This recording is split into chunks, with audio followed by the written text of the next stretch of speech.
This is the Acute Abdomen, Principles of Disease, primarily taken from the book Cope's Early Diagnosis of the Acute Abdomen. The first principle is that of the necessity of making a serious and thorough attempt at diagnosis, usually predominantly by means of history and physical examination. This is an immensely important concept in our culture that is increasingly reliant on technology.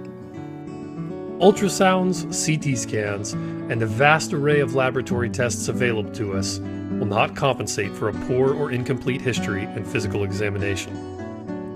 As an aside, remember that there are occasions when, with somewhat indefinite symptoms, there is justification to wait for the development of clearer indications to see whether the condition will not improve spontaneously and to temporize as long as the patient is carefully observed at frequent intervals.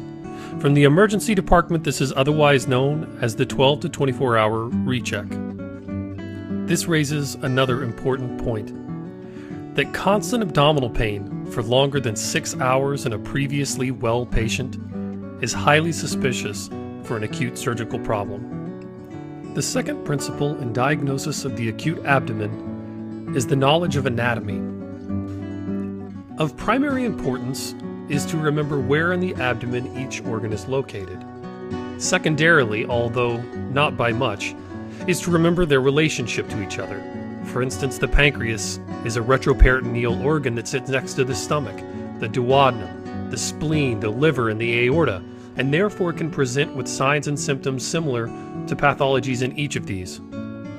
Sometimes it behooves you to recognize the common embryological origin of organs, such as the kidneys and testicles, explaining why the pain of renal colic may radiate into the testicles.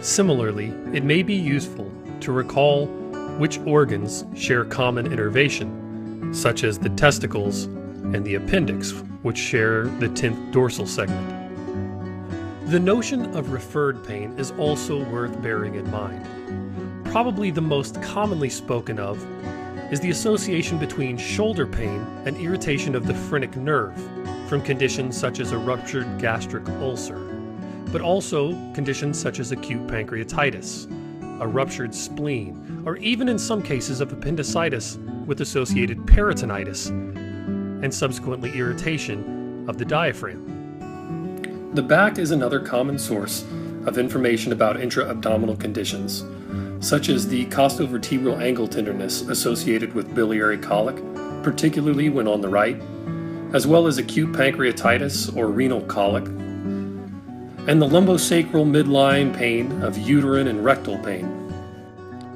There are also areas in the abdomen, particularly in the pelvis and posterior abdominal wall, that are considered non-demonstrative areas, which means they can harbor significant pathology with very few diagnostic clues and almost no overlying rigidity of muscles. The third principle in the diagnosis of the acute abdomen is an understanding of physiology, primarily the physiology of abdominal pain. There are two kinds of pain we primarily see in abdominal urgencies and emergencies. The first is that of colic, which is secondary to stretching or distension of a tube or excessive contraction against resistance. The other is peritonitis, which is a direct inflammatory condition and usually affects the overlying musculature. Severe colic indicates obstruction, albeit sometimes only temporarily, and occurs in paroxysms, which means the pain comes and goes. The pain of colic, which is often severe, is visceral and therefore difficult to localize. Furthermore, it is referred to the same area of the spinal cord from which the sympathetic nerves are derived, which means that colic of the small intestine causes pain in the epigastrum. Colic of the large intestine is referred to the hypogastrum. Biliary colic tends to be felt in the right subscapular region, and renal colic is felt in the flank and groin.